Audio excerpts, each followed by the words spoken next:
Здравствуйте. А у вас работа есть? Работы нет.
Товарищ капитан, ваш земляк.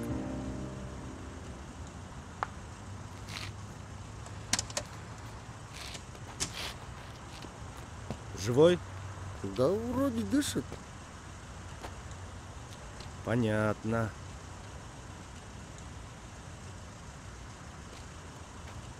Эй! Эй! Срочно вызывай скорую.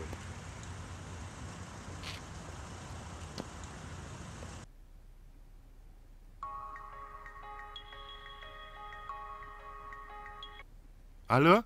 Ассаламу алейкум. Валейкум ассалам. Кандайсыз? Жакшы, рахмат. Тааныдыңызбы? Тааныдым. Сизди тааныбагандан Больницаңызда орун барбы? Бул жерде бир кыргыз бала жолдо жатыптыр. орун болсо сиздерге жиберет элек. Бар, келе бериңиз. Албетте бар. Мейли анда келе бериңиз. Табабыз. Мейлиңиз жакшы анда.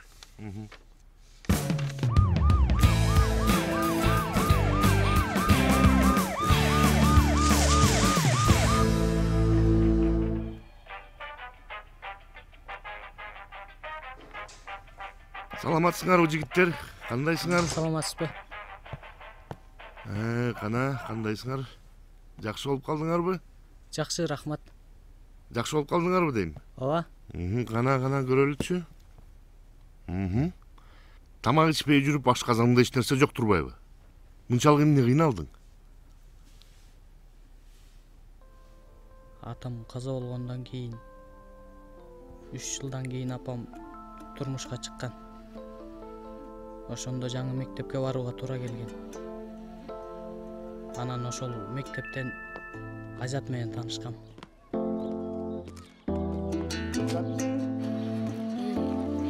Рахмат. Эч нерсе эмес. Болуп турганда эми жакшы барыңыз. Колдон келишинче билим беребиз, окутабыз.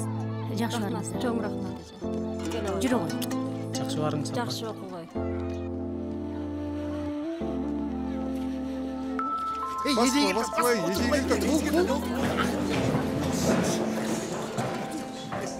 Анын аты Марат экен.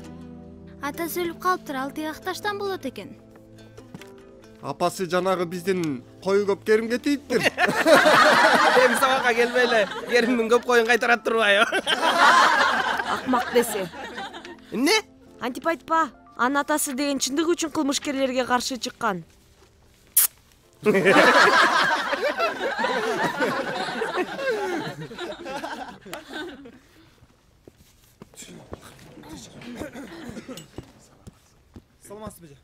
Саламатсыңарбы? Отургула. Кана эмесе балдар? Мындан кийин Марат Адилов Силер менен чогуу окуйт. Каерге отурасың? Эжей, Айта кой. Сапаров башка мектепке кетиптир. Эми келбейт экен. Отур. Кана Марат. Бул Айзат деген кыз. Жанына барып отур.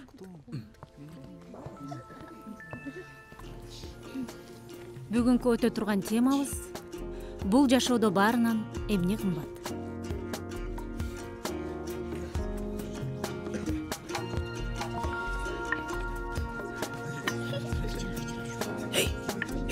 Атың ким? Капар. Марат.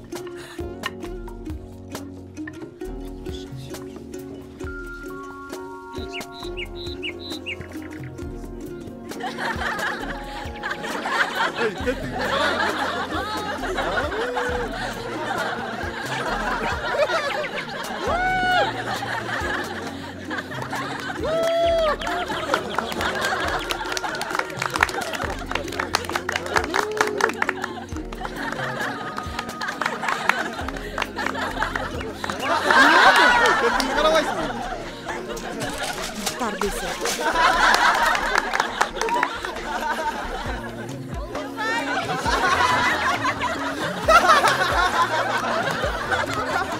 Olcavay benim düşüncem.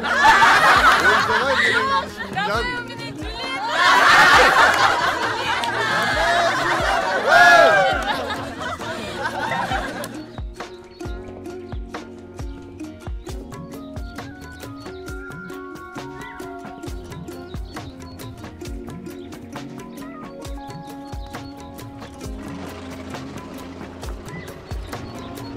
Senin атаң жакшы адам болуптур. Мага атам айтты. Билесиңби, менин атам 1 миллион сом кредит алгантат. Буюрса бүгүн акчаны алар менен тегирмен сатып алат. Биринчи киришеден мага телефон алып берет. iPhone 5.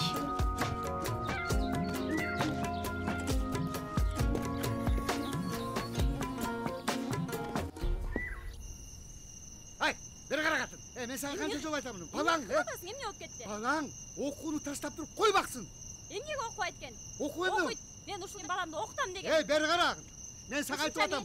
Окугандан эмне министр болуп кетет дейсиңби я? Окуйт дедимби, окуйт. Жок. Мен ушунча жашым бар, ушу балам окусын деп жашап келдим мен.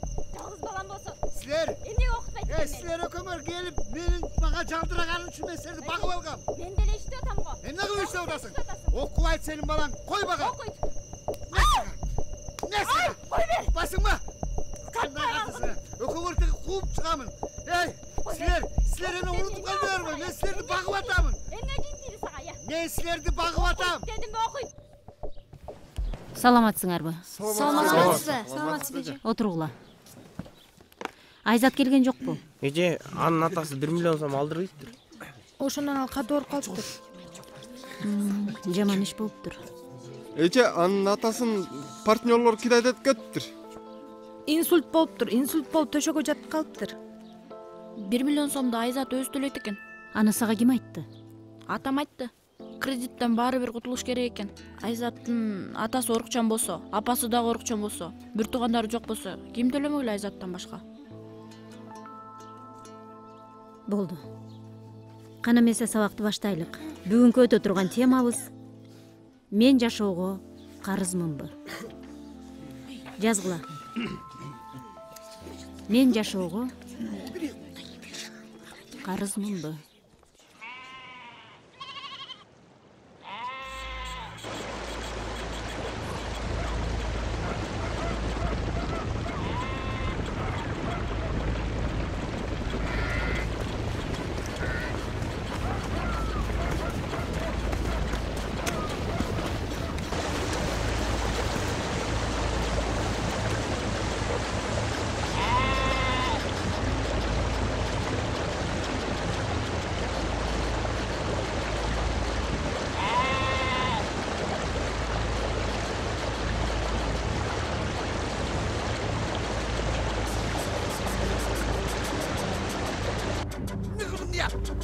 Emne kıldın kosunu? Atandın kosunayın. Bir gel. Ya emne kıldın deyim. Emne kıldın kosunu? Bir gel. Bir gel deyim. Toktalayım. Bir gel atandın kosunayın. Hey akmak. Ben sana kança jol ayttım bile. Ой, енең тұрған десе. Бергел дейм. Тоқта дейм. Қашма. Тоқта. Қондай ордуға тұр дейм. Мәсіға. Енең өкіңді мен қанша жыл бағам я? Енең өкіңді қанша жыл бағам дейм мен саға. Андан көрі, осы қозы өлгінші сен өлмейсің бі я? Осы қозының орнында сен өлмейсің бі? Қозы деген бұл деген ақша. Менден не күнә, ал өзі ағып кетті. Енең өкіңді мен қанша жыл бағам я? Қанша жыл бағам бас жағыңды. Тоқта. Тоқты дейм, Тоқты, қашпардасың. Қашасың. Бары бір келесің сен бір. Bir güne gelirsin bari. Asayla gelirsin.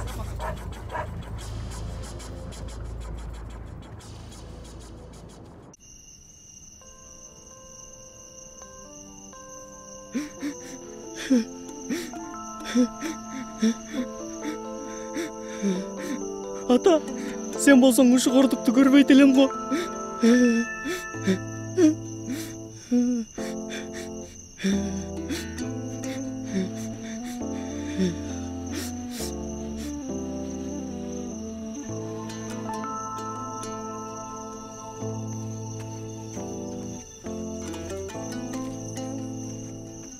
Айзат! Айзат!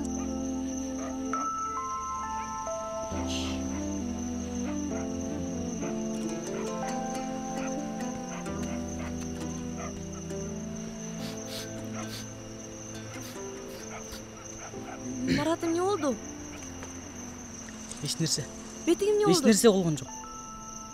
Айзат, мен кетишим керек болуп атат. Какка кетесиң? Неге? Шаарга.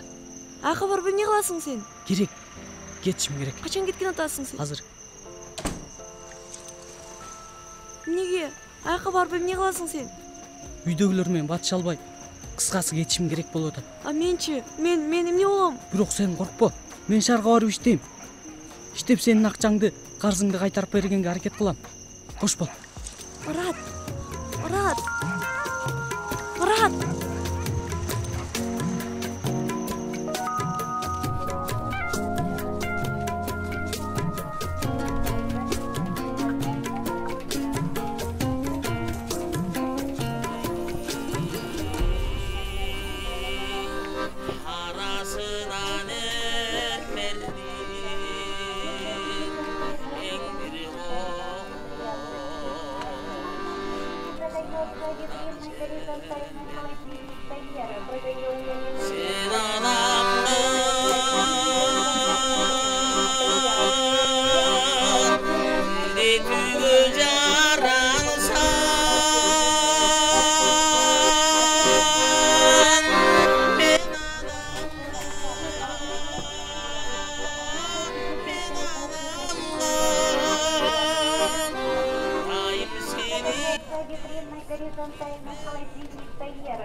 Ме жалаң 20 сомдуктар экен. Мейлеми, Кудайдын буйругу да. Эй! Токто! Эй! Токто дей! Эй!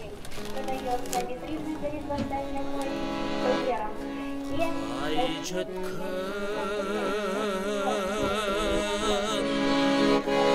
калдыр менен жолго чыгып силерди акылдыктар жолдош кылып адашып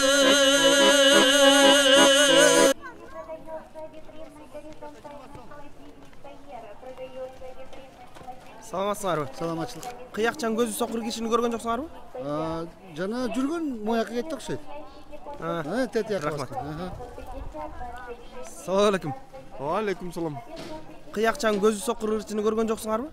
Билбейм, ушул тегеректе жүргөн.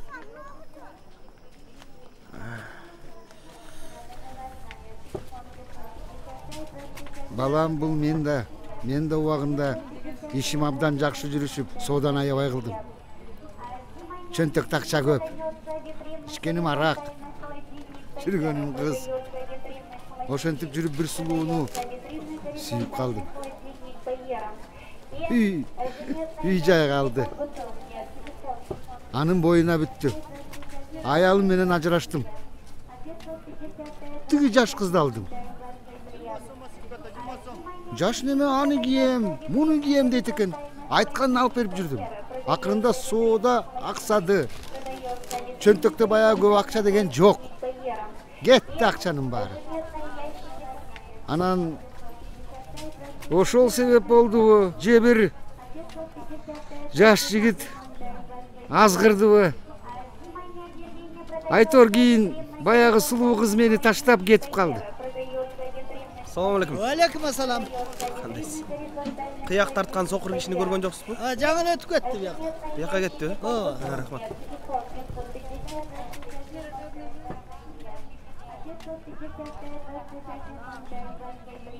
Ошентип бардыгынан ажырадым. Ата! Ата! Ата! Балам! Сенсиңби балам? Балам! Балам! Балам! Küçüğüm.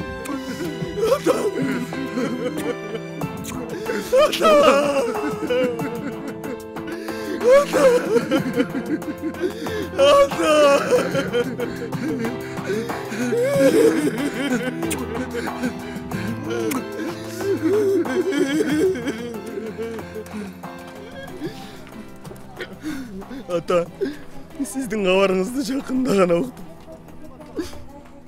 Мен Москвада болчумун. Мен атайын учуп келдим сиз үчүн. Рахмат балам, рахмат. Жүрүңүз. Мен сизди айлык алып кетем. Мен эки көзүм көрбөйт. Ишке жарабайм. Мен эч кимге керегим жок. Ата, сиз бизге керексиз. Siz bizni bakkansız. Evi biz sizni bakamız. Ben özüm bakam. Balam. Apaklar kanday? Жақсы. Siz de alıp gelgile degen. Şun öyle mi?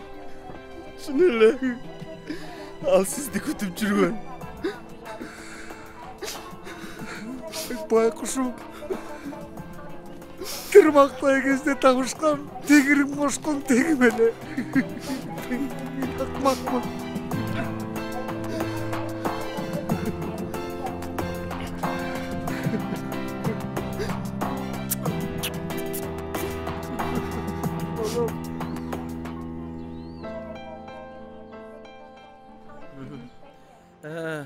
Азыр мен Москвада иштеп атам. Жашап, эми келип тамды салдым. Азаматсың. Машина алып. Рахмат. Рахмат. Ошо, иштерим жүрүшүп атат. Рахмат. Кудайга шүгүр. Бардыгы жакшы. Азаматсың балам. Москвада жүргөнүңүзгө канча болду? 5 жылдай болуп калды. Рахмат. 5 жыл? Москвага кантип барсам болот? Жол кире канча болот? Сен Москвага баргың келип атабы? Ооба. Айзаттын каршысынан эртерээк кутулат элем. Ошон үчүн Москвага барышым керек. Андай болсо экөөбүз иштеп, акчаны табабыз. Жок, кереги жок, рахмат. Мен дагы сага колдон келишинче жардамымды берем. Айзат экөөбүз сүйлөшүп жүрөбүз. Азыркыга чейин телефон чалып турат. Мен Москвага Айзат үчүн келгем.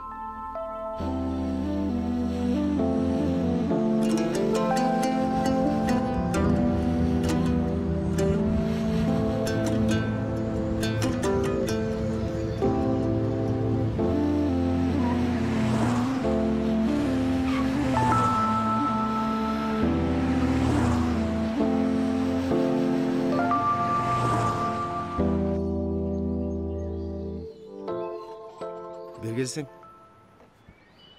Бул баланын атасы органда иштеген экен убагында. Өлтүрүп кетишиптир. Биз анча мынча жардам берели. Мен документти даярдаганча 2-3 күн биздикинде туруп турсун. Мейли туруп турсун.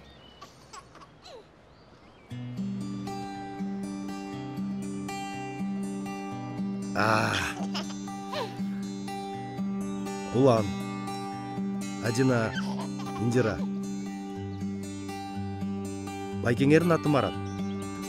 Байкеңер биз менен жашап турат. Жакшылап коноктогула. Макулбу? Макул ата. Мен барып, апама жардам берейин. Бара кой.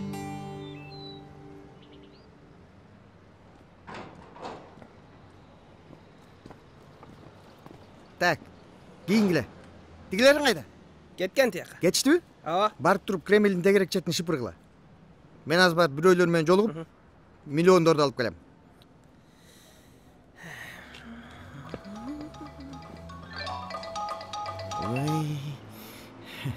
Алло.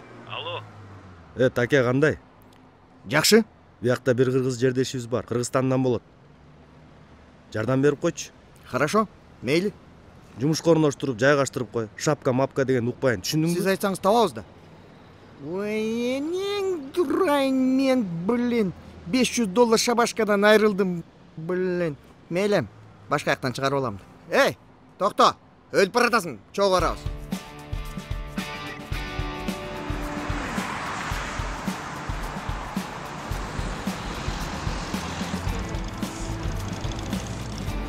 Эй, Желмогуз. Бери кел. Могуңөр чогуу иштейсиң. Тааныш бол. Марат. Капар. Кандай кылышты, тазалап шыпырышты жакшылап үйрөтүп кой. Жакшылап үйрөтүп кой, уктуңбу? Бүттү? Эми экөөңөр тең иштейсиң. Эми шыпырганды сага үйрөтмөк белем. Билесиңдер. Тетиги жактан баштап бул жакка чейин экөөбүздүн территориябыз. Тээ жакка чейин шыпырабыз.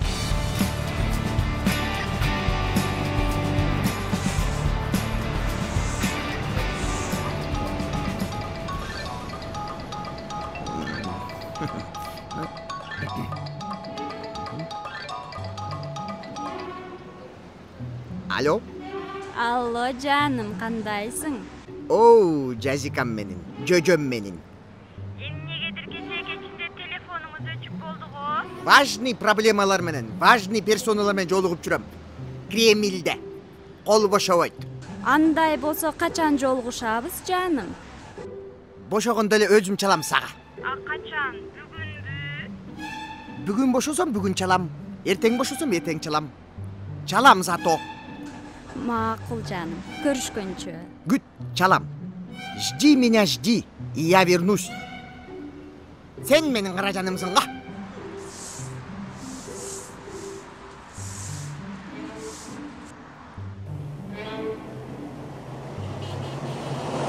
Алло.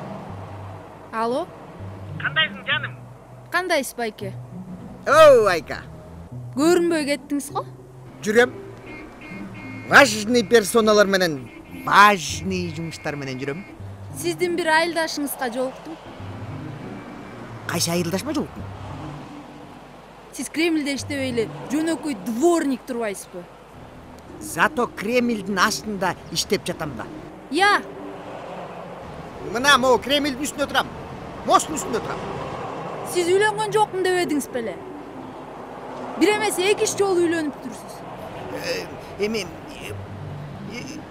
үйлөнгөнгө тренировка кылгам да. Спортсмендер деле тренировка кылуудан олимпиадага барып атпайбы? Мен деле тренировка кылгам, кандай болот экен деп. Эми точно үйлөнөм, серьезно үйлөнөм. Тренировка кылып жүрө бер анда. Экинчи чалба мага. Энең турай, пробка. Эй!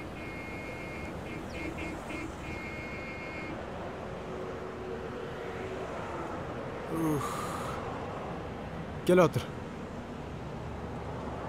Күн да аябай ысып кетти. Марат, билесиңби? Сага чейин бул жерде Алик деген бир бала иштечи. Жакшы бала эле. Жакында өлтүрүп кетишти. Эмне болуп? Жумуштан кетип баратса, аны тоноп бычактап кетиштир. Түй ата. Байкуш, эки баласы жетим калды.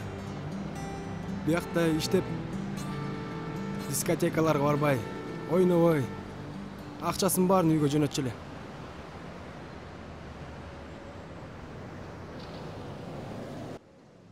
Посол Кыргызстана в России господин Айдаров. И министр культуры Киргизской республики Болот Таштанович. Прошу. Как ваши успехи? Хорошо, все нормально, спасибо. Ну, пожалуйста. Уважаемый Алексей Иванович, позвольте передать вам официальное ходатайство кыргызского правительства о выделении помещения в Москве для открытия Кыргызского культурного центра, так как число кыргызов, живущих в России, достигло 1 миллион человек.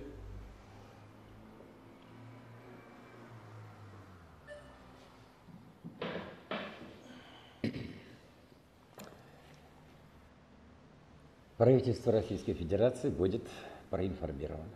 Спасибо.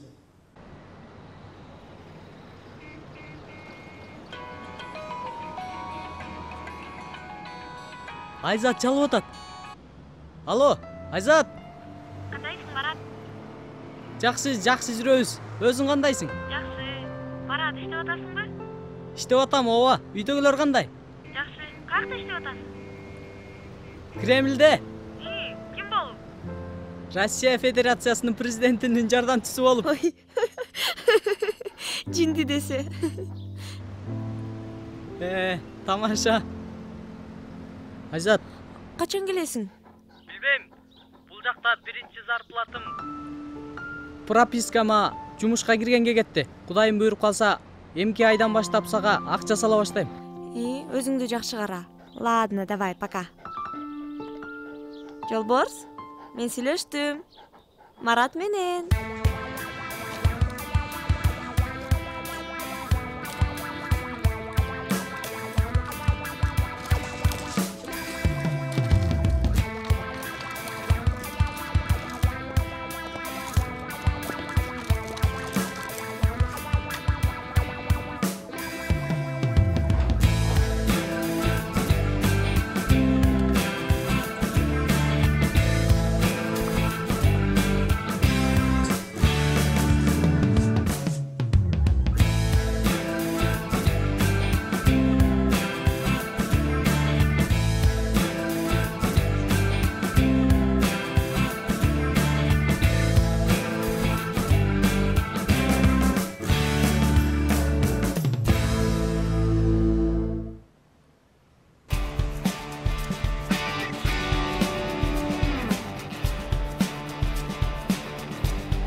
Алло, Айзат, мен зарплатамды алдым. Мен айлыгымды алдым. Акча салып жибердим. Азыр СМС менен кодду сага жиберем. Банктан барып $500 аласың. $500.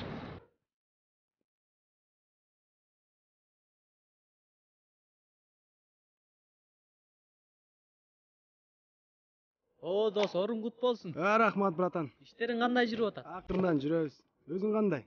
Биз го жүрөбүз. Эмнең бар, мактанчы? Баягы эле жумушта шыпыргыны көтөрүп ал. Биз го жүрөбүз акырындан. Келич.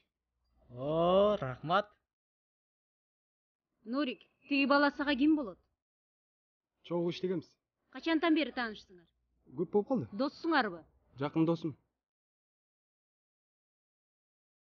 Саламатсызбы? Марат, таанышып ал. Саламатсызбы?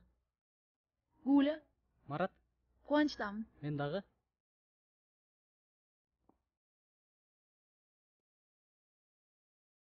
Ким бул? Шефтин кызы болот.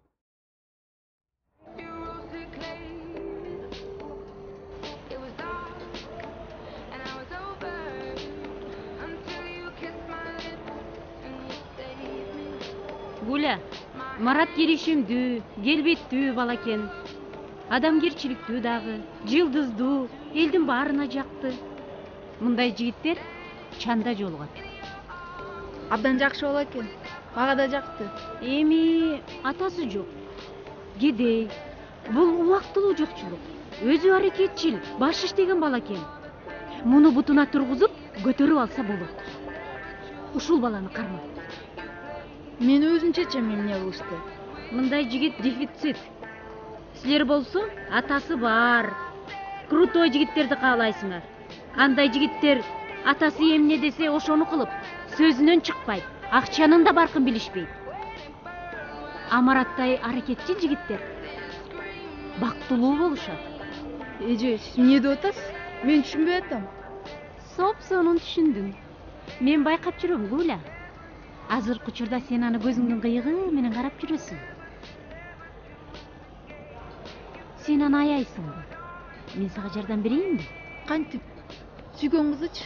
Сен аны өзүңө тартып, бир жакка чакыргын. Калганын өзүм бүтүрөм.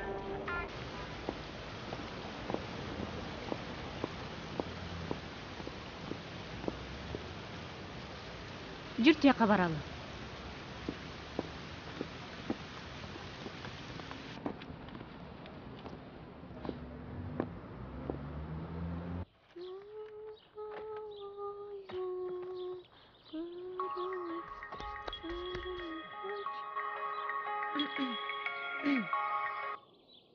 Алло, Марат. Айзат, саламатсыңбы? Саламатчылык. Айзат, мен Москвадан чалып жаттым эле. Мен Мараттын эжеси болом. Марат кандай? Жакшыбы? Ден соолугу кандай? Жаман. Ага, эмне болду? Ооруп жүрөт. Байкуш азапты, кыйынчылыкты, кичине Де көп тартып, ден соолугун эрте бузуптур. өзүң деле уккан чыгарсың. Бул жакта акча табыш аябай кыйын. Айзат, айланайын. Мен сенин апаңдай болбосом дагы Улуу эжеңдей боломун. Турмушта далайды башымдан көргөнмүн. Мен сенин сүрөтүңдү көрдүм. Татынакай кыз экенсиң. Көздүү мончок жерде калбайт дегендей. Эртең эле сага крутой жигиттер жайнап жармашат. Коюңузчу, эже. Сен Маратты сүйөсүңбү? Ооба.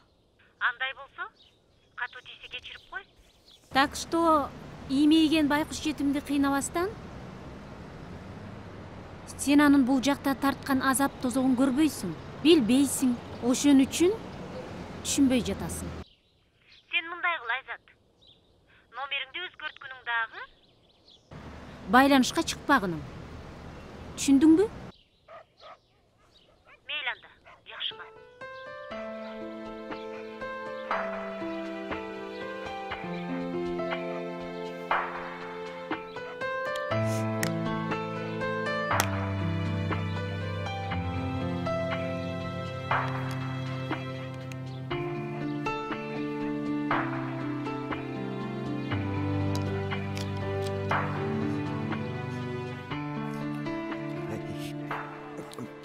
Кредит кыйнаган жокпу? Жок эй. Кечкени жатышат. Эми алардын деле адамгерчилиги бар адамдар да. Анда жакшы. Аба, аны ойлобоңуз да. Ден соолугуңузга зыян. Кантип ойлобойсуң? Ден соолук жакшы болгондо ал терди кустурмакмын. Эми аларды Кудайым өзү эсебин табат. Бизге болсо Кудай берет. Жеңе Айзат каякта? Үйдө го. 2 күндөн бери ыйлап-эшикке чыкпай атат. Билбейм эмне болуп атканын. Андан көрө бар ошону карачы.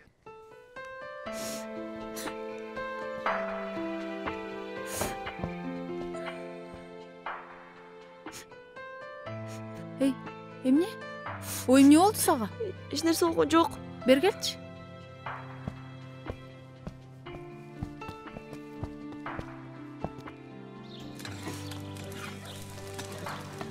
Эмне болду сага?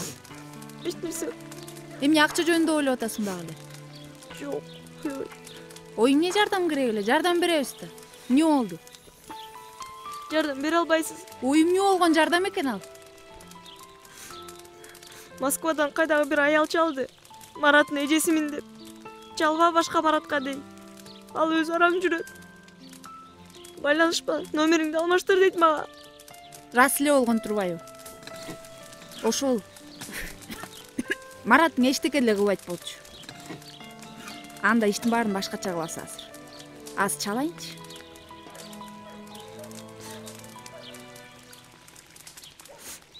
Алло? Кандайсың ой? Жакшы, жакшы. Жумуштасыңбы?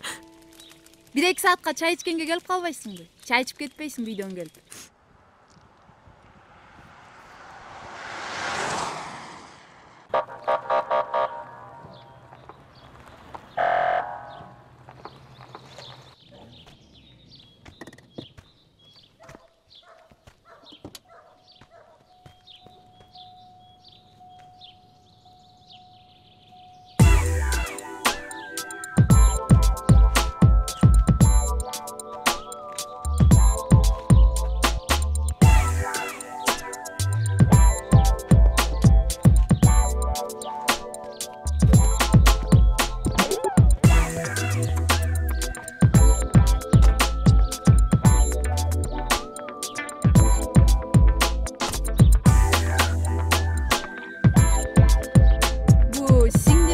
Айзат. Бул Азиз деген аябай жакшы жерде иштейт. Ата энеси менен таанышканбыз. Анын аябай крутой бизнесмен. Бизнесиң кандай?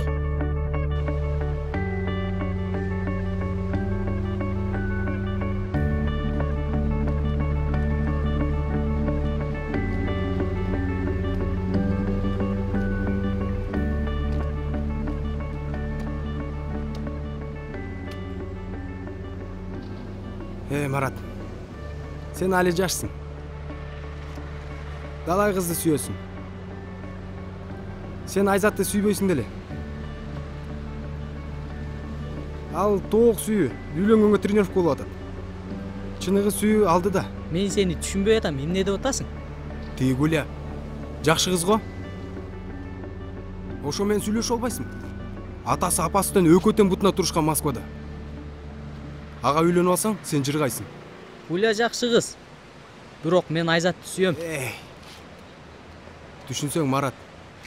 Сезим болуш үчүн курсак ток болуш керек. Марат, курсагың ачык болсо, каяктагы сүйүү? Турмуштун айынан канча деген адамдар ажырашып жатат. Мына мен 24-кө чыктым. Үйлөнөйүн десем корком. Каякта жашайм? Үйүбүз жок. 2-3 жылдан кийин балалуу болом. Аларды ким багат? Кедейчиликти жеңсе болот, досум. Марат, болот. Убакыт өтүп атпайбы?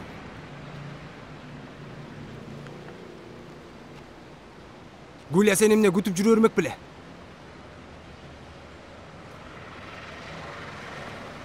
Айзат телефон албай жатабы? Аны каяктан билесиң? Акташтык чоң бизнесмен менен жүрүп алыптыр. Эмне? Крутой бизнесмен Азиз менен жүрүп алыптыр дейм.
Жалындаган жаштык кези,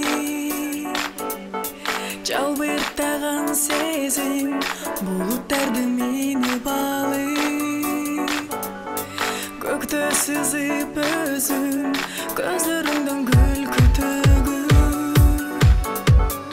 учкундарын көрүп, махабаттын жазы сенин жүрөктө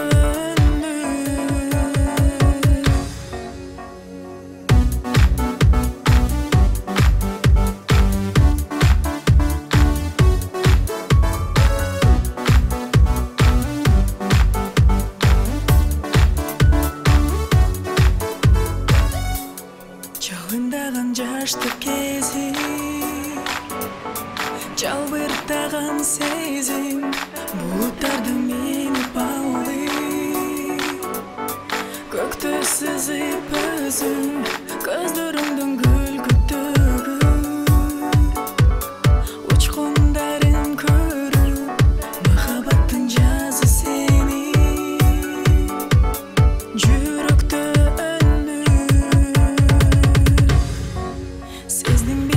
Сездиң бекен, сүйөнүү теңир беркен. Досым, Марат, сүйүнчү. Болсун. Сен эртеңден баштап ресторанга бармен болосуң. Эми сен жылдан жылга шыпыргы кучактап жүрө бербей, кычыраган ресторанда бармен болуп отурасың.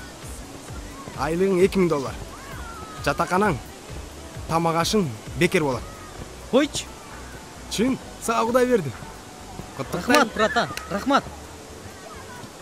Айына $2000 алсаң, Бишкектен 1 бөлмөлүү квартира аласың. Андан кийин жакшы там.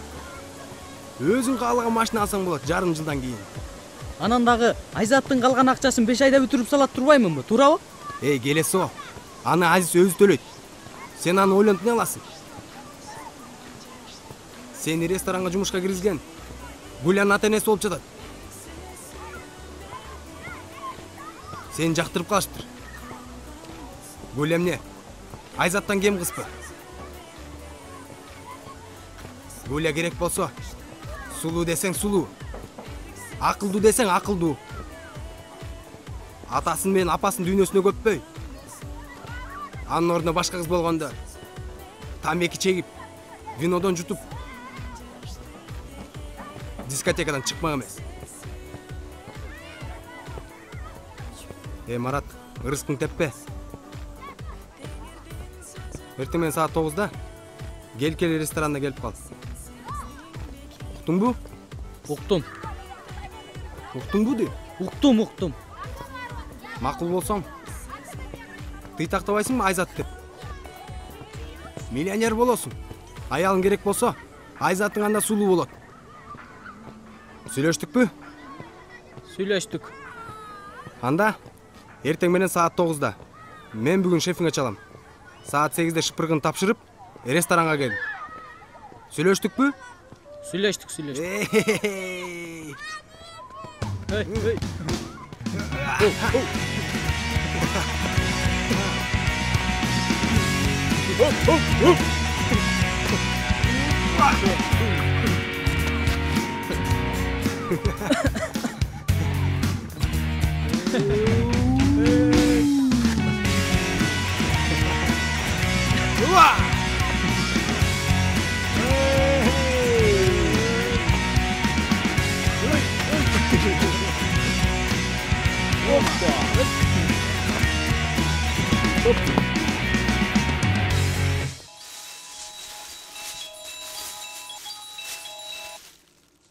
Алло, Кандайсың? жакшы.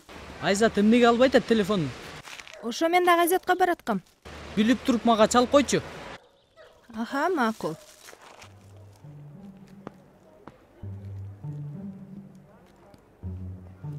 Алло, Такен. Кандайсың? Болот да. Сен үчүн болот да, алтыным. Жанымга менин. Качан бошойсуң? Эми бошогондо өзүм чалам да сага. Ооба да. Атайды от машины.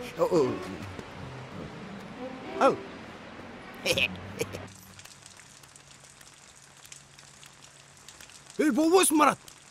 Бол. Азыр 1 мүнөт.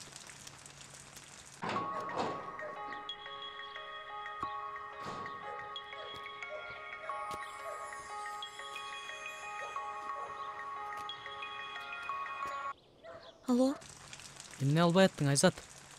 Марат, эжең чалды. Мен үчүн кыйналбай эле койчу. Бул сен үчүн эмес. Бул сүйүм үчүн. Мен сени сүйөм, Айзат. Мен да сени сүйөм, Марат.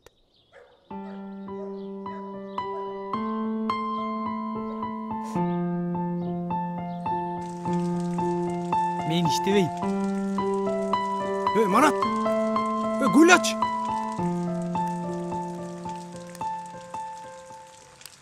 Гүлия сага жагабы? Жагат. Анда сен ал. Өзүң ал. Марат. Марат.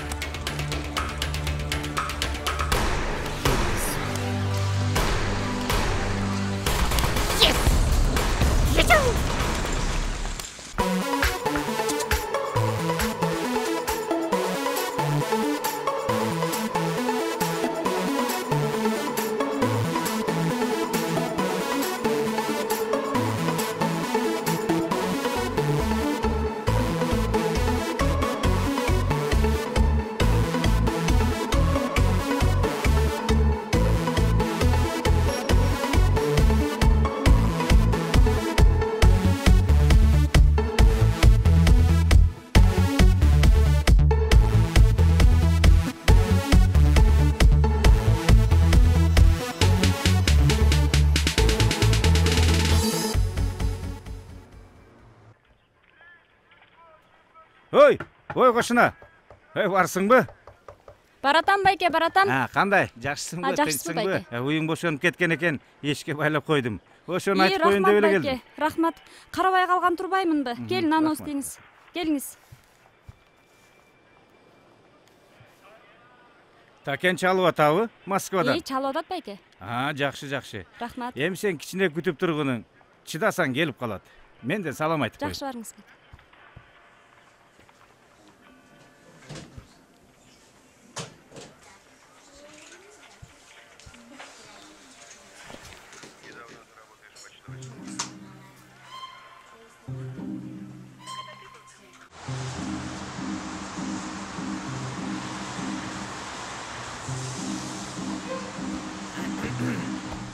О, моя красавица!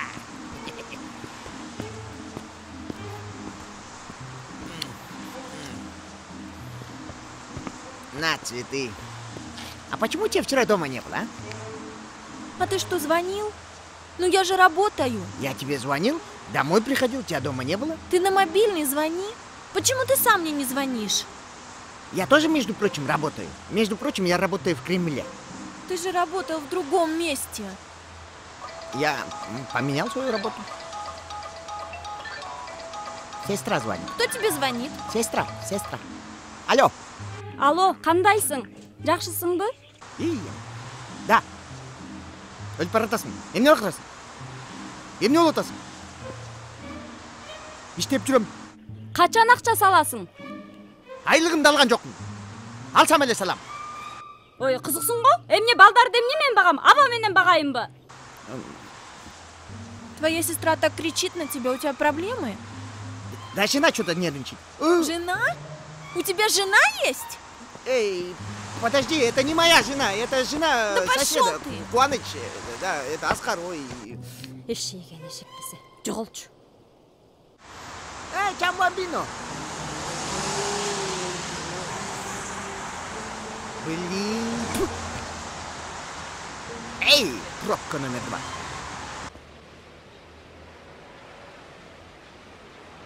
Григорий Иванович, не болейте, хорошо будете видеть. Желательно недельку не снимайте очки. Доктор, спасибо вам большое. Знаете, вы отличный доктор. Послушайте, давайте мы снимем про вас прекрасную передачу. Большое спасибо. Но есть один человек, про которого можно снять передачу.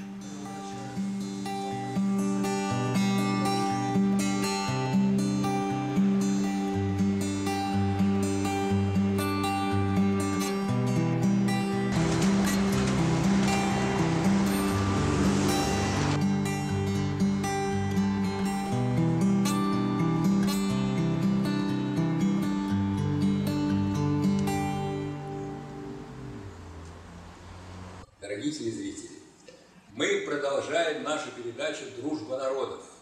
И сейчас у нас в гостях молодой человек по имени Марат Адилов. Прошу.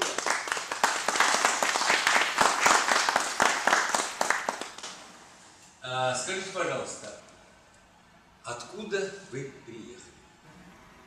Из Кыргызстана. Когда? Год тому назад. Так. Сколько денег вы выслали на родину в течение этого года? $6000. Родители? Нет, Айзатке одноклассница. Странно, почему? Да потому что ей надо кредит платить в 1 миллион сомов. Это $20 000. Подождите. Она ведь школьница. Зачем ей такой большой кредит? И кто ей дал такой? Знаете, кредит брал ее отец, но его свои же партнеры обокрали. Впоследствии стресса он стал инвалидом. Так, и теперь, значит, она вынуждена оплачивать эти кредиты, да? Да. Но она не в состоянии. И вы пришли к ней на помощь? Да.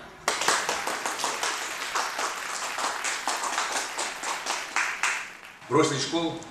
Нет, перевелся в заочную школу. И приехали в Москву на заработки? Да. А в институт поступить хотите? Хочу, но сначала надо погасить кредит. Скажите, а как ваша семья, родители, братья, сестры смотрят вот на такие ваши поступки? Отец умер, мать больна, отец умер. Ой, извините, он болел? Нет, его убили местные наркобароны. Он был честным милиционером.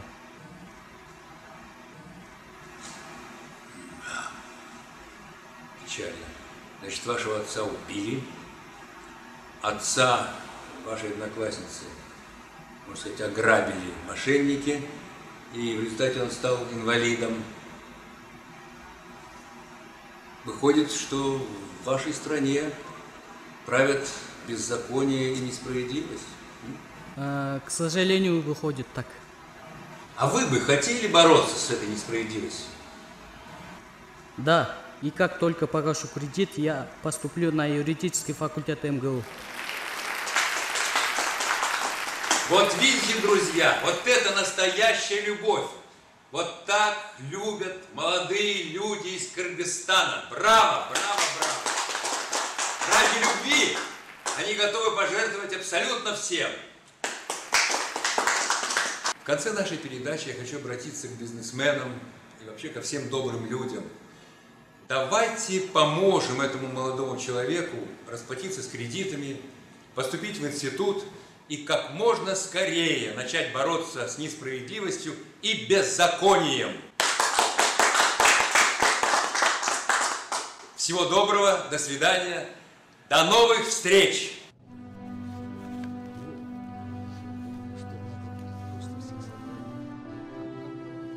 Урматтуу туугандар, бүгүнкү чогулганыбыздын себеби бул жерде Аксакалдар кеңешинин өкүлдөрү отурат.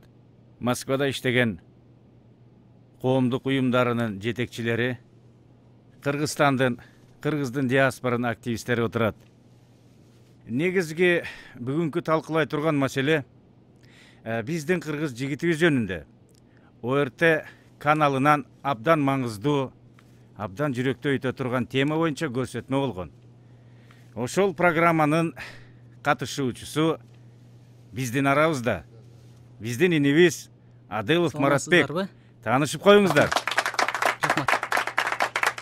Кымбаттуу туугандар, мына азыркы талкуулаган маселе боюнча ой пикириңерди бөлүшүп кетсеңер.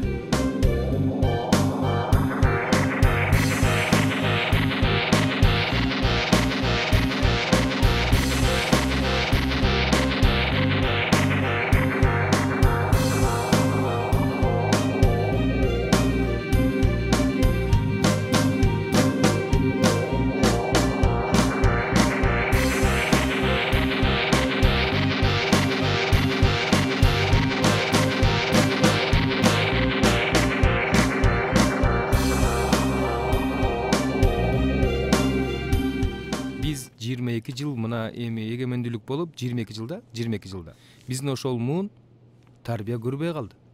Эгерде үй бүлөдө тарбиясы жок, бир жума баланы карабай койсоң, балаң көчөгө чыгып кетет. Контроль жасабасаң.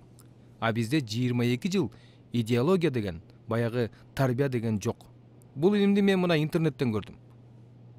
Ою, бою, жүргөнү дагы кыргызга татыктуу да. Ушунчалык сүйүнүп атам. Келечекте юрист болом, окуйм деп, ушул оюң ишке ашып, ушу Кудайым колдоп, бардыгы оюңдагыдай болсун. А экинчиден мен ойлойм, бул тарбия деген эмне? Тарбия бул патриоттук сезим, сүйүү. Мына ошол тарбияны көрбөгөн 22 жаштагы азыркы жаш кыргыз муунда вот ушул сени көрүп тарбия алса. Мына ушул тарбияны мен 2 колдоп колдойм. Бул жигитти биз көтөрүшүбүз керек.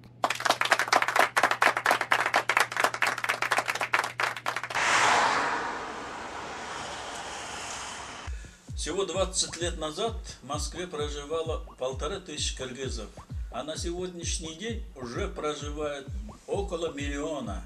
А что тут особенного? Старательный, порядочный народ. Вот посмотри, какой молодой, обаятельный парень. За любовь все отдаст. Молодец. Кстати, в Москве киргизы открывают культурный центр. Вот меня на презентацию пригласили. Я много раз бывал в Кыргызстане. Какая замечательная страна. Особенно если Куль, незабываемые впечатления, незабываемые. А вы все революции сейчас совершаете. 2 президентов выгнали. Ох, и горячий народ вы, киргизы. Мне не до революции. Ну да, молодой человек, тебе не до политики, у тебя своих проблем хватает. А ты знаешь, почему я тебя пригласил? Нет, не знаю. Вчера видел тебя в телешоу, хочу вам помочь. Я перечислю тебе, вам, $20 000. О, огромное спасибо, это большие деньги. Но $6 000 я уже нашел и отправил Айзатке. 4000 она сама нашла. И там только остается $10 000. Я хочу помочь вам, всем молодым, влюбленным, так же, как ты. Не знаю, как вас отблагодарить. Думаю, что у вас будет еще возможность отблагодарить тех, кто любит так же, как любите вы. Молодец, желаю тебе счастья. Спасибо большое, до свидания. Авиакомпания Кыргызстан деген уккандырсың. Ошол компаниянын директору болом. Ооба, билем. Кабарыңды интернеттен окуп, биз дагы ушул коллектив менен кабатыр болуп, тагдырыңа жардам берели деп чечтик. Каражат жагынан кайрылышабыз. Андан сырткары Москва Бишкек багытында биздин самолеттор учат. Ошо самолетко бекер билет берели деп чечтик. Уважаемые телезрители, если вы помните, на прошлой передаче мы здесь встречались с молодым парнем из Киргизии, который, чтобы спасти свою одноклассницу, бросил школу и приехал в Москву на заработки. На нашу передачу откликнулось довольно много людей из разных точек планеты. Так, Марат?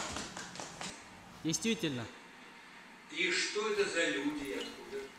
Через интернет ко мне обратились несколько сотен человек. Все готовы помочь. Из всех точек России, Кыргызстана, Казахстана, из Парижа, из Саудовской Аравии, из Израиля. Даже из Израиля! Какие вы молодцы! Спасибо вам всем, спасибо. Да, действительно, большое спасибо вам всем. Так, и сколько денег они прислали? Около $300 000. О, так это почти 10 миллионов рублей. Такой молодой человек уже миллионер таким образом. 10 миллион рубль? 10 миллион рубль? 10 миллион рубль бул 15 миллион сом. 15 миллион сом бул. О, 3000 кой. 3000 кой. Ай! Biz milyoneriz altınım. Milyoneriz. Tut Çınar. Ay. Azamatsın. Azamatsın. Мени тарткансың, мени, өзүңдү тарткансың. И каким образом вы собираетесь израсходовать эти средства? С помощью брата я хочу открыть бизнес, и уже в следующем году мы собираемся поступать на юридический факультет МГУ. И будете вместе бороться с несправедливостью? Да. Браво! Браво! Скажите, а на ваш взгляд, сколько ваш бизнес будет вам приносить доходу в год? По нашим расчетам, где-то $500 000 в год. Жылына 500 000 доллардан болгондо 2 жылда $1 000 000 болот экен. Байбиче, биз миллионербиз. Долларовый миллионербиз, байбиче. Барчынары. Ай. Азаматсың. Улум, азаматсың. Ну и последний мой вопрос. А если вы узнаете, что кто-то попал в беду, вы захотите помочь этому человеку, как вам помогли сейчас вот эти люди? Вы знаете, мы уже об этом думали. И мы с Айзат решили, откроем благотворительный фонд. Вот именно эти слова я хотел услышать от Марата. Спасибо.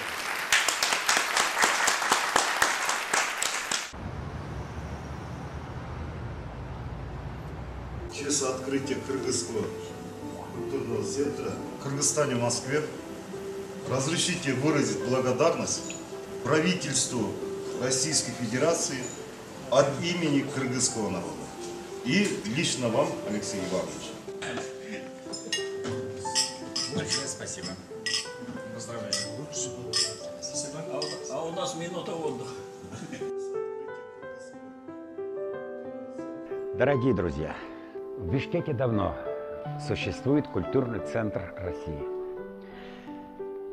И сейчас открылся культурный центр Кыргызстана у нас.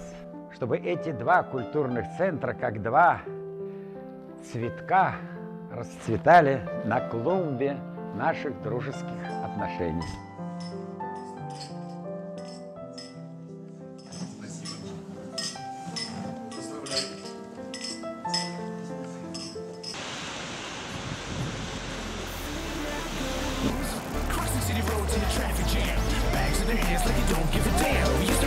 Now we're at the mall, sipping on moccasin by the stall.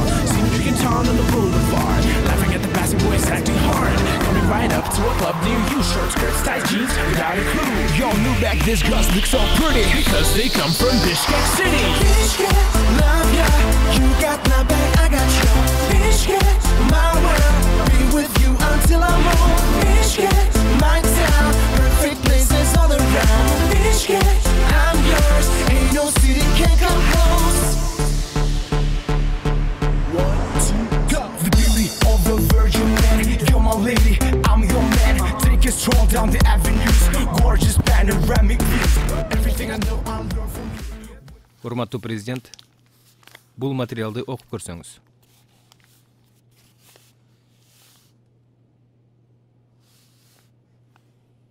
Россиянын ОРТ каналынан маалымат кетип, андан ары бүткүл дүйнөлүк интернет сайттарында да дуу болуп жатат.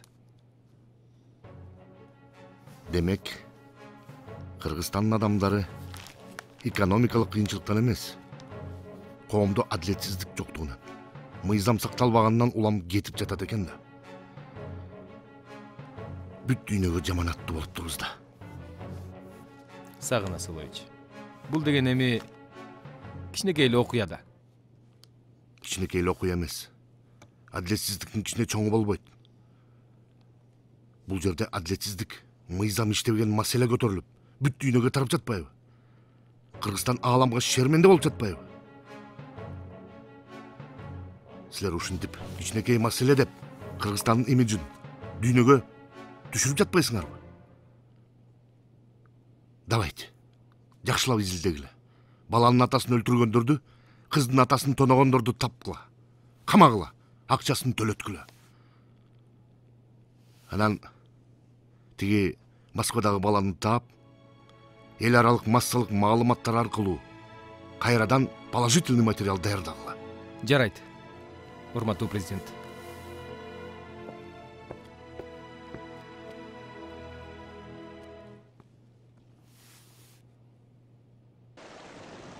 Москвадан Марат Абылов деген бала жөнүндө президентке жетиптир.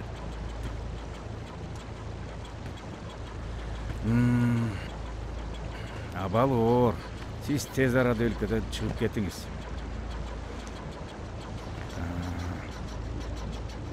Сизди качып кетти деп маалымат беребиз.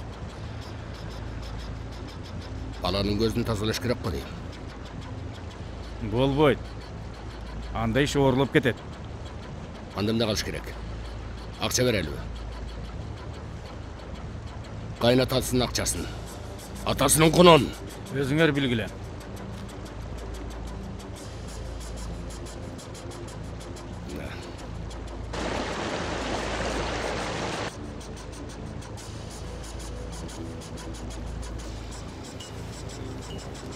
Албай койду акчаны. Иттин баласы. Жакшылыкча түшүнбөйбү? Атасынын аркасынан жөнөткүлө. Кантип? Ал жалгыз каршы жылбайт. Айланасында дайым эл.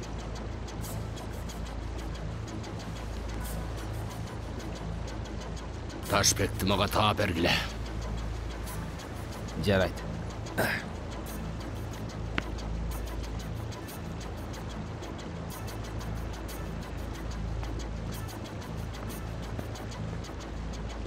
Gel Taşbek, otur.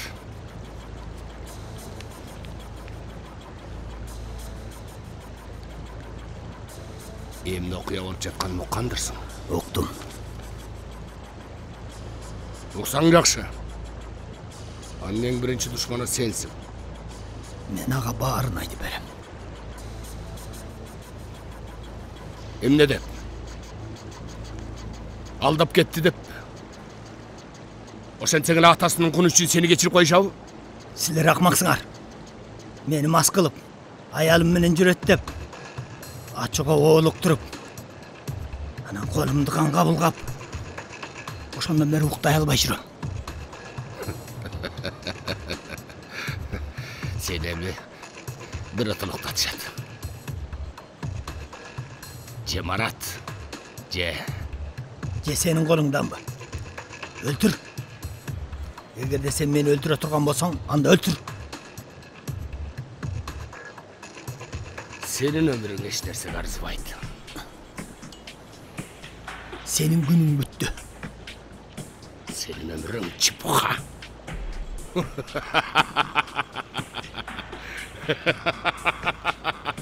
Hazır kroktu bassam, bitti. Ayalın, baldarın.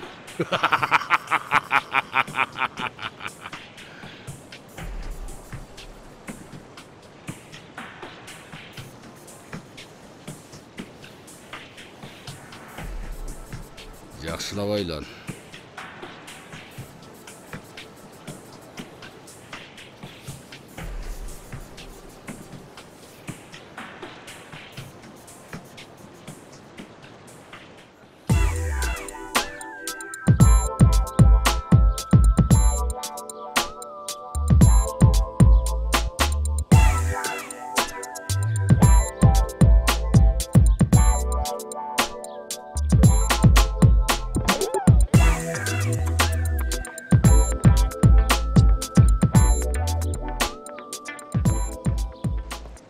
Sen de uğ kaldı öyle. Atasının arkasından jönötөйүн.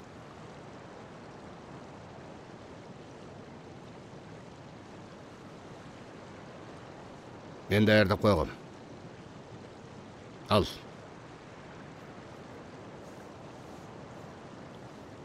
Men бүтүрөм. Шеф.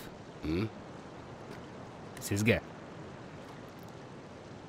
Men sağa şenim. Da. Uğadan.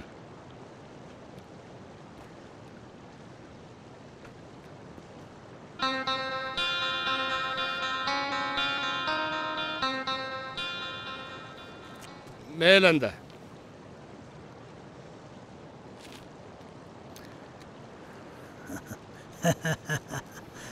Кана, келчи, 50 граммдан албайлыбы? Кандай дейсиң? Жарайт.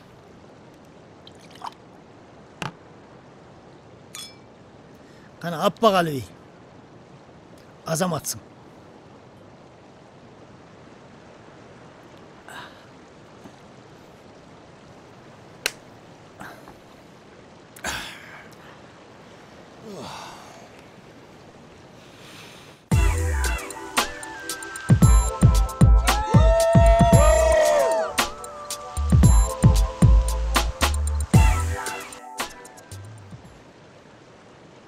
Ырдап берейинби?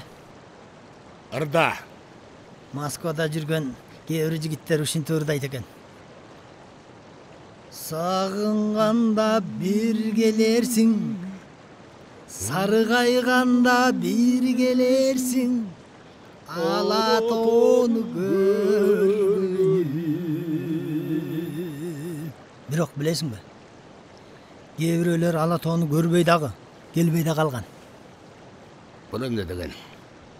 Айтчы мага, сенин производствоңан чыккан уун ичкен адам канча мүнөттө өлчү эле? 3 мүнөттөн 5 мүнөткө чейин. Сенин ден соолугуң жакшы экен. Анда убакыт бар, дагырдап берейинби? Эмнеге былжырап атасың? Былжыраган жокмун. Улуу урматтуу шеф. Өзүңүздүн кереметиңизди ичкениңизге 3 мүнөт болду. Ушинтип жанагы вино менен кетти. Айт эми акыркы сөзүңдү. Мен сага кызыктуу керемет өлүм тартууладым. Анткени өлөрүңдү билгениме 1 мүнөт болду.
Да. Алло. Марат. Алло. Азыр 1 мүнөт. Алло. Мен Ташбек. Марат. Мен Карабаевди өлтүрдүм. Карабаев? Сенин колуң булганбасын деп, жаркын келечегиң бузулбасын деп, мен ага уу берип өлтүрдүм. Анан эсиңде болсун. Мен Сен үчүн өтө чоң жамандык жасадым. Бирок ошону жуйын деп, кичине болсо да иш жасадым, Марат. Түшүнчү. Сенин атаңды мен өлтүргөн. Анткени ал жаштыкта мен мас кылышып, сенин аяның менен жүрөттөп мени алдашкан. Кечир мени, кечир. Мен алдандым, мени алдашты. Түшүнүп атасыңбы? Алар алдашты, масчылыктан, алдангандыктан ушул ишке бардым. Жолдош генерал, Карабаевди Адилов заказ кылып жүрбөсүн?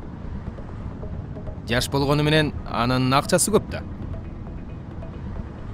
Аны тезинен кармап, жакшылап обработка кылыш керек. Эртең Москвага баргандан кийин дагы Кыргызстан жөнүндө жаман пикир калтырып жүрбөсүн.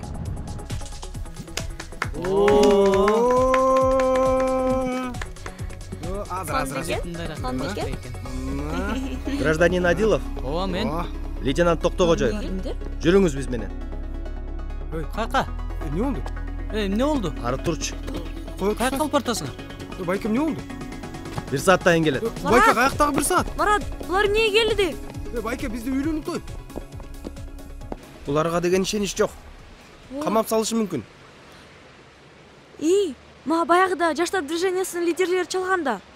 Ошолорго чалып жардам сурабайлыкпы? Жардам беребиз деген. Чал көрсөң. Алло? Эже саламатсызбы? Бул мен баягы Айзат. Марат жөнүндө чалдым эле. Сизден жардам сурап. Барып милицияга кайрылдык Жанар экөөбүз. Анан? Барсак. Эч кандай жардам жок. Ак үйдүн башын көрсөтүп жатышат. Эмне кылабыз? Менимче пикет менен эле чечет окшойбуз. Акция көрсөйбү, пикетке чыгалы. Жок, жаштар келип береби? Кепилдик барбы? Бар келет ова, акция. Келип бергенге. Бар. Эмне анда биз чыгалыбы? Чыгалы. Жүргүлө.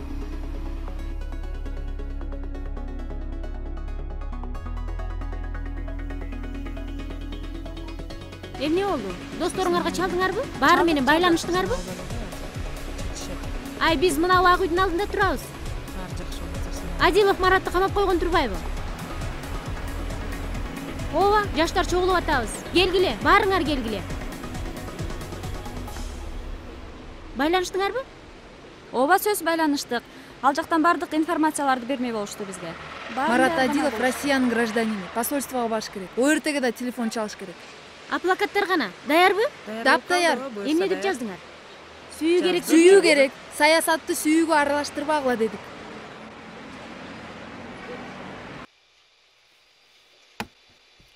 Жаз. Эмнени? Байке, эмнени жазам, айтыңызчы.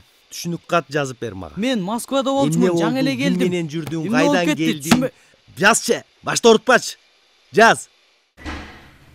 Алексей Иванович, можно? Да, проходи.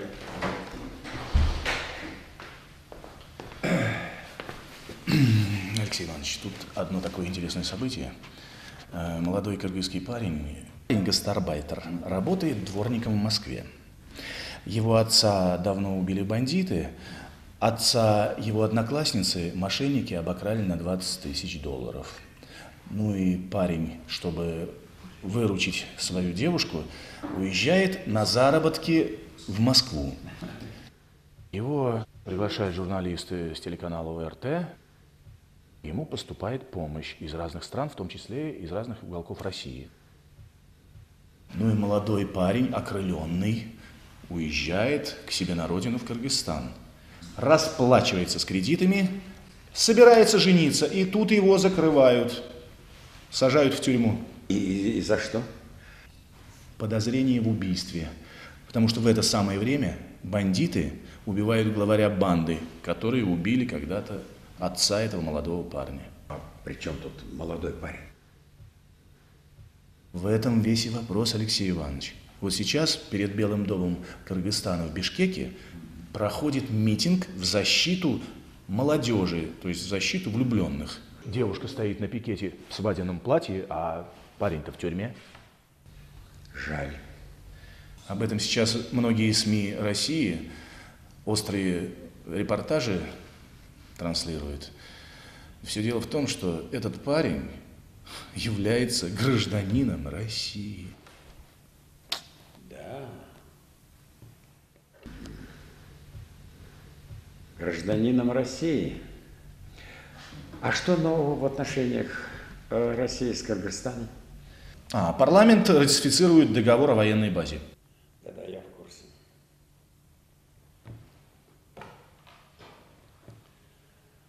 Чыгарыш керек Маратты. Саясат кереги жок. Сүйүү керекпи?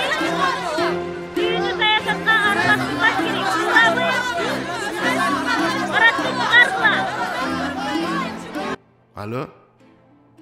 Сакен Асылович. Здравствуйте, Алексей Иванович. Сакен Асылович, нам известно, что ваш парламент начал ратификацию договора военной базы. Да, Алексей Иванович. Сегодня данный вопрос обсуждается в нашем парламенте. Сакен Асылович, мне доложили, что ваши правоохранительные органы арестовали нашего российского гражданина, молодого парня, кыргыза. Да. Мне тоже только что сообщили об этом. В СМИ муссируется информация, что в поддержку влюбленных пар Кыргызстана молодежь устроила акции протеста. Наверное, ваша революционная молодежь на этот раз намеревается организовывать переворот, революцию любви. Да, У нас молодежь очень активная. В данный момент идет такая интересная, необычная акция. Я дал поручение соответствующим органам тщательно разобраться в этом и доложить мне. Все будет по закону. Сакен Арселович, не забудьте, что он гражданин Российской Федерации. Сакен Арселович, и это самое главное. Очень серьезный вопрос. Вопрос любви. Сакен Арселович, это не политика. Это любовь. Да, Алексей Иванович, любовь – это очень важный вопрос. Я бы даже сказал, международный, государственный. Очень важный вопрос. Да, Сакен Арселович.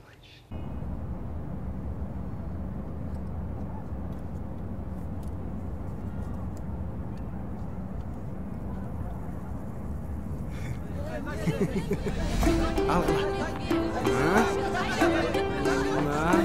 бар.